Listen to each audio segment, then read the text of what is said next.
Hi hello అండి, welcome to bar special. నేను మీ భారతి. ఎలా ఉన్నారండి అందరూ? నేనైతే చాలా బాగున్నాను. అండ్ మీ అందరు కూడా చాలా బాగుండాలని కోరుకుంటున్నాను. ఈరోజైతే మన వీడియోలో ఒక మంచి రెసిపీని చూపించబోతున్నానండి. అసలు చిన్నవాళ్ళైనా పెద్దవాళ్ళైనా చక్కగా డైట్ కంట్రోల్ చేసుకోవడానికైతే ఒక మంచి హెల్దీ హ్యాబిట్ లాగా చేసేసుకోవచ్చండి ఈ రెసిపీని మాత్రం. దానికోసం మనకి వేలకు వేలు ఎక్కువ డబ్బులు ఖర్చు పెట్టకుండా చక్కగా ఇంట్లో ఉండే మనం రోజు డైలీ తీసుకునే లంచ్లో అయినా బ్రేక్ఫాస్ట్లో అయినా చిన్న చేంజెస్ చేసేసుకుంటే చాలండి. శ్రమ ఎక్కువ పడకుండానే ఇలాగ డైట్ అనేది చేసేసుకోవచ్చు అనమాట. ఈ రెసిపీ చూసే ముందు మన ఛానల్ కనుక ఎవరైనా ఫస్ట్ టైం చూసినామంటే ప్లీజ్ సబ్స్క్రైబ్ చేయండి. అలానే పక్కనున్న బెల్ ఐకాన్ని కూడా హిట్ చేయండి. సో ఫస్ట్ అయితే ఇలాగా ఒక కడాయి పెట్టుకొని ఒక 2 స్పూన్స్ ఆయిల్ని యాడ్ చేసుకున్న తర్వాత కొంచెం జీలకర్ర అండ్ అలానే కొంచెం పసుపు, దానిలోనే కొంచెం సన్నగా తరిగిన కరివేపాకు, అలానే కొంచెం కసూరి మేతి అండి. సో మీ దగ్గర కసూరి మేతి అవైలబుల్గా లేకపోతే కొంచెం కొత్తిమీరని యాడ్ చేసేసుకోవచ్చు. సో ఇలాగా అన్నిటినీ కూడా ఒక్క నిమిషం కానీ లేదంటే 2 నిమిషాలు కొంచెం వాసన వచ్చే వరకు వేయించుకున్న తర్వాత నేను ఇక్కడ 3 కప్స్ వాటర్ని యాడ్ చేస్తున్నాను అండి. యాక్చువల్గా నేను ఇక్కడ తీసుకుంటున్న పిండి ఏంటంటే జొన్న పిండిని తీసుకున్నా అండి. మీరు ఇంట్లో మరేపించుకున్నదైనా పర్వాలేదు, లేదంటే ఆన్లైన్లో పర్చేస్ చేసిందైనా, లేదంటే మార్కెట్లో నుంచి తెచ్చుకున్నదైనా కూడా ఏ పిండినైనా కూడా తీసేసుకోవచ్చు.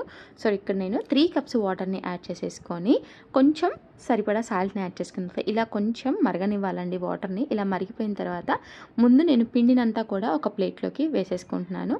సో ఇలాగా 3 కప్స్ పిండినంతా కూడా ఒక ప్లేట్లోకి వేసేసుకోవాలన్నమాట. ఎందుకంటే మనకి పిండి ఆ వాటర్లో వేసి కలుపుకునేటప్పుడు ఉండలుగా అనేది ఫామ్ అవ్వకూడదండి. సో ఇలాగా పిండి మొత్తం కూడా ఒక ప్లేట్లో వేసేసుకుంటున్నాను. సో ఫస్ట్ ఏంటంటే సరిపోద్ది అనేసి చిన్న ప్లేట్ తీసేసుకున్నాను. సో ఇలా కొంచెం పెద్ద ప్లేట్లోకి తర్వాత ఇలా యాడ్ చేసేసుకొని మొత్తం ఒకేసారి ఇలాగా కలుపుతూ యాడ్ చేసేసేయాలండి. ఒక్కసారి మనకి ఉండలుగా వచ్చేసిందంటే మాత్రం మళ్ళీ అది నార్మల్గా రాదనమాట. సో అందువల్ల ఇలా వాటర్లో కలుపుతూ ఈ పిండిని మొత్తం కూడా ఇలాగ యాడ్ చేసేసుకొని కలుపుతూ ఉండాలండి. సో ఇదంతా కూడా కొంచెం దగ్గర పడే వరకు కలుపుకుంటూ ఉండాలి. మనకేంటంటే ఆ జిగురు సబ్స్టెన్స్ అనేది కొంచెం తగ్గి ఆ పిండి అనేది కొంచెం గట్టిపడే వరకు కలుపుకుంటే మనకి జొన్న రొట్టెలైనా, సద్ద పిండితో చేసుకున్నదైనా, లేదంటే బియ్య పిండితో, లేదంటే రాగి పిండితో, మీరు ఏ పిండితో చేసుకున్నా సరే చక్కగా పొంగుతూ మెత్తగా మనకి చపాతీలు ఎంత మెత్తగా అయితే వస్తాయో అంత మెత్తగా వస్తాయండి. సో ఇక్కడైతే చూసారా కొంచెం ఇలా గట్టిపడిన తర్వాత స్టవ్ ఆఫ్ చేసేసి అది కొంచెం కూల్ అవ్వనివ్వాలండి. సో దాని తర్వాత ఇలా ఒక బౌల్ తీసుకొని ఒక 10 వరకు ఇలా జీడిపప్పుని వేసేసుకొని బౌల్లో కొంచెం లైట్గా వేడి వాటర్ని యాడ్ చేసేసుకొని ఒక పక్కన పెట్టేసేసుకోవాలండి. ఇప్పుడు స్టవ్ పైన నేను ఇక్కడ మస్టర్డ్ ఆయిల్ని యూస్ చేసేసుకుంటున్నాను అండి. సో మీరు మస్టర్డ్ కానీ మీరు రొటీన్గా ఏ ఆయిల్ యూస్ చేసుకున్నా పర్లేదు, లేదంటే ఆలివ్ ఆయిల్, సో అది కూడా యూస్ చేసేసుకోవచ్చు అనమాట. జస్ట్ కొంచెం యాడ్ చేసేసుకొని ఇలా కొంచెం సోంపుని యాడ్ చేసేసుకుంటున్నాను అండి. అండ్ అలానే కొంచెం కసూరి మేతి అండ్ అందులో ఏంటంటే ఇవి కొంచెం వేగిన తర్వాత ఇలాగా ఆనియన్స్ని కొంచెం పెద్దగా కట్ చేసేసుకొని యాడ్ చేసుకున్నానండి. సో దీనిలోకి ఏంటంటే కొంచెం రెస్టారెంట్ స్టైల్లో ఉండేలాగా నేను ఇక్కడ క్యాప్సికమ్ కర్రీని చేసేసుకుంటున్నాను అనమాట. సో మంచి టేస్ట్తో పాటు బాగుంటుంది. ఈ మస్టర్డ్ ఆయిల్ యూస్ చేయడం వల్ల ఏంటంటే రోటీ లాంటివి, వాటికి చపాతీస్ అలా చేసుకునే ఐటమ్స్లో ఏంటంటే మస్టర్డ్ ఆయిల్తో చేసుకునే రెసిపీస్ అనేవి చాలా బాగుంటాయండి. అలానే ఈ ఆయిల్ అనేది హెల్త్కి కూడా చాలా మంచిదండి. అలానే ఇప్పుడు కొంచెం ఆనియన్స్ ఏంటంటే లైట్గా పచ్చివాసన పోయే వరకు ఇలా వేయించుకున్న తర్వాత క్యాప్సికమ్ కూడా సేమ్ అలానే కొంచెం పెద్ద ముక్కలుగా కట్ చేసేసుకొని ఇలాగా కొంచెం పచ్చివాసన పోయే వరకు కూడా మనం వేయించుకోవాలండి. అండ్ క్యాప్సికమ్ ఏంటంటే మరి ఎక్కువగా సాఫ్ట్గా కుక్ అవ్వకుండా కొంచెం లైట్గా సాఫ్ట్గా కుక్ అయ్యే వరకు కుక్ చేసుకున్న తర్వాత నేను ఇక్కడ మసాలాని యాడ్ చేస్తున్నాను అండి. సో ఈ మసాలాని అయితే నేను ఇంతకుముందు రెసిపీలో ఎలా ప్రిపేర్ చేసుకోవాలో చూపించాను. నేను ఆ లింక్ని కింద డిస్క్రిప్షన్లో ప్రొవైడ్ చేస్తాను అండి. సో ఇలాగా మసాలాని ప్రిపేర్ చేసుకున్న తర్వాత ఒకసారి మొత్తం కూడా కలుపుకోవాలండి. సో ఇలా మొత్తం కూడా బాగా మిక్స్ చేసేసుకున్న తర్వాత ఆ క్యాప్సికమ్ పీసెస్ అనేది కొంచెం సాఫ్ట్ అవ్వాలన్నమాట. సో ఈలోపు మనకి అవి సాఫ్ట్ అయ్యేలోపు మనం ముందుగా నానబెట్టుకున్న ఈ జీడిపప్పును కూడా ఇలాగ బ్లెండర్లో వేసుకొని స్మూత్ పేస్ట్ లాగా మనం ప్రిపేర్ చేసేసుకొని ఒక పక్కన పెట్టేసేసుకోవాలండి.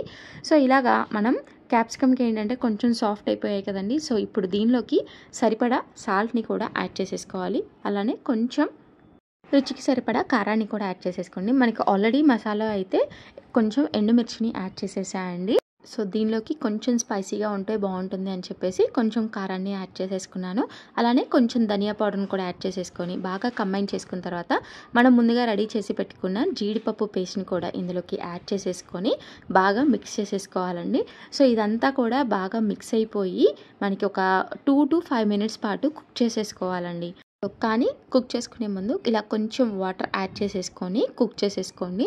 సో మనకేంటంటే ఆ టెక్స్చర్ అనేది కరెక్ట్గా సరిపోతుంది. లేదంటే కొంచెం గట్టిగా ఉంటే ఏంటంటే ఇలా రోటీస్ వాటిలోకి కొంచెం బాగోవు కాబట్టి ఇలా కొంచెం వాటర్ యాడ్ చేసేసుకొని ఒక 5 నిమిషాల పాటు ఉడికించుకోవాలండి.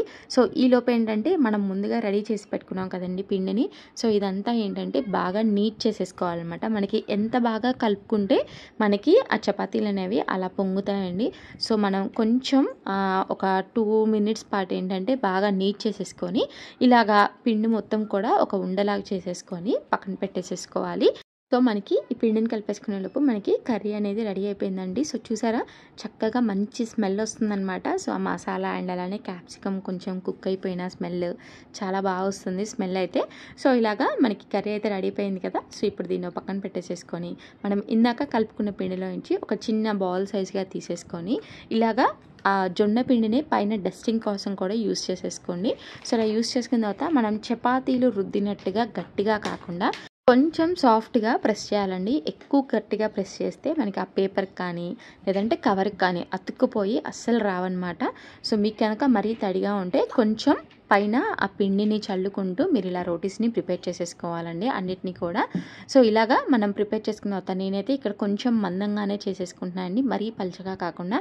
ఎందుకంటే ఇలా కొంచెం లైట్గా మరీ మందం కాదు, మరీ పలుచగా కాదు, ఇలా కొంచెం లైట్గా మందంగా చేసేసుకున్న తర్వాత చపాతీ ప్యాన్ని హీట్ చేసేసుకొని దానిపైన లైట్గా మీకు కావాలంటే ఆయిల్ని గ్రీస్ చేసేసుకోవచ్చు. లేదంటే సేమ్ యాస్టీస్గా వేసేసుకున్నా కూడా మీకు చక్కగా వస్తాయండి.